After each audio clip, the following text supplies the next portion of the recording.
L'accession à la propriété est un objectif pour nombre de Français. Il se traduit majoritairement par la construction ou l'achat d'une maison individuelle. C'est la forme d'habitat dans laquelle on dénombre le plus de propriétaires. Les paysages pavillonnaires que nous connaissons émanent du concept de la cité-jardin et des cités ouvrières paternalistes où l'ouvrier accède à sa maison avec jardin grâce à la bonne marche de l'entreprise. Le pavillonnaire se développe fortement avec l'évolution de nos modes de vie durant les Trente Glorieuses, mais aussi suite à l'échec de la politique des grands ensembles, avec l'accroissement de la mobilité qui permet d'habiter facilement hors des villes et par la mise en place d'un système politique et économique qui promeut la propriété individuelle.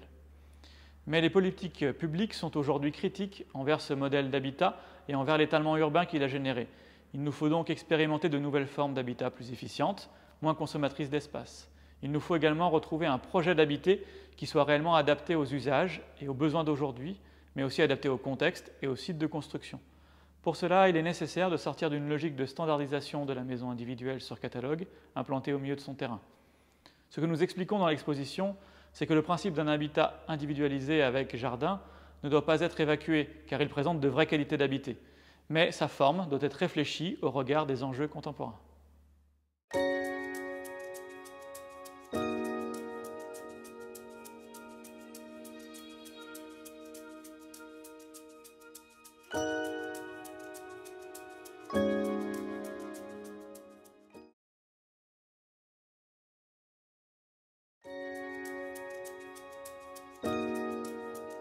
Alors le site du projet, je l'ai découvert, c'était en plein été. C'était l'essence même de l'insertion de ce projet dans son site, c'était le regard que j'ai porté sur le jardin de cette maison.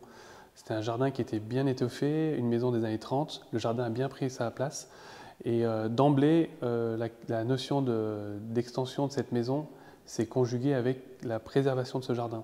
Et la préservation de ce jardin, notamment, c'était de conserver deux arbres majeurs qui étaient dans la face avant du jardin.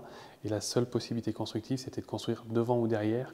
Et on a construit, nous, à côté, en allant jouer sur les limites maximalistes du projet, c'est-à-dire qu'on ne pouvait pas construire en limite de propriété. On a négocié ça avec le service d'urbanisme. Et on a obtenu cette possibilité-là pour dérogation pour 4 paysages, ce qui était quelque chose de très intéressant.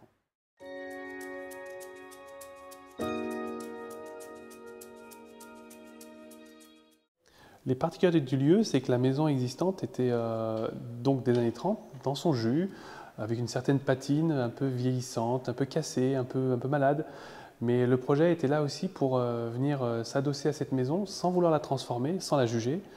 Et nous avons pris justement un parti pris de faire une maison plutôt basse, plutôt décollée du sol, venir contraster avec cette maison massive et utiliser un bardage naturel qui puisse vraiment aller dialoguer avec ce jardin qui était le bijou de cette propriété en fait.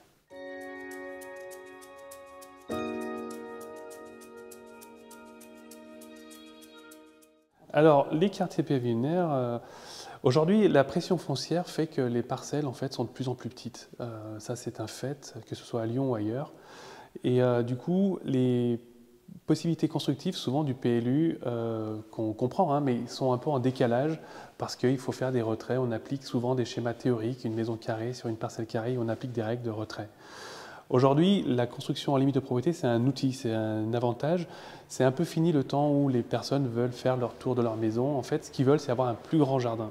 Aujourd'hui, d'avoir un grand jardin, c'est de ne pas le morceler. Et souvent, quand on construit au-delà des limites de propriété, ça nous conduit à morceler un jardin. On a souvent un résidu d'espace entre la limite de propriété et la maison, puisque souvent, les parcelles étant si petites que l'orientation de la maison, on n'a pas plusieurs, on a une seule, et on essaie de la favoriser en construisant une piscine ou une grande terrasse sur le peu de jardin qu'on peut avoir. Donc c'est en ce sens-là, c'est plus un outil, une possibilité, et en même temps, en réalité, on lutte contre les vis-à-vis, parce que une construction en limite de propriété peut permettre une autre construction de l'autre côté en limite de propriété. Et aujourd'hui, la maison accolée ou la maison en bande ne fait plus du tout un cliché des maisons un peu ouvrières ou les maisons un peu, on va dire, modestes, etc. Aujourd'hui, la volonté, c'est d'avoir un grand jardin.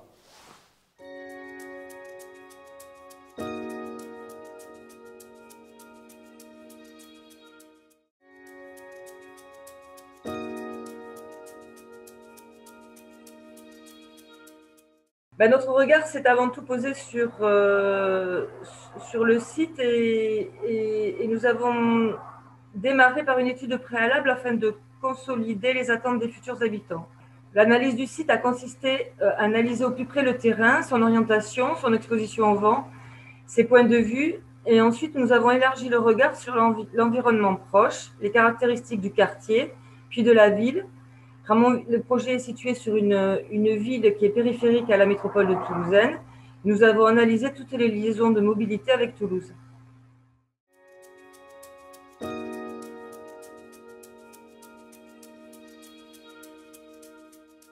Du lieu, nous avons retenu son orientation, son environnement proche, la qualité de vie en fait. Le projet est situé dans un quartier de lotissement, donc avec du moindre bruit, de la moindre pollution lumineuse, et ensuite avec des liaisons douces, c'est-à-dire des liaisons avec des pistes cyclables et qui relient Ramonville à Toulouse, le long du canal du Midi.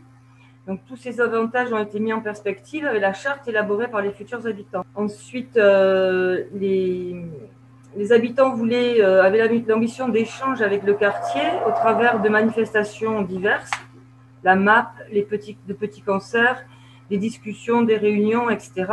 Et nous avons donc élaboré un bâtiment compact qui fait frontière entre l'espace semi-public d'échange et privé, le jardin partagé.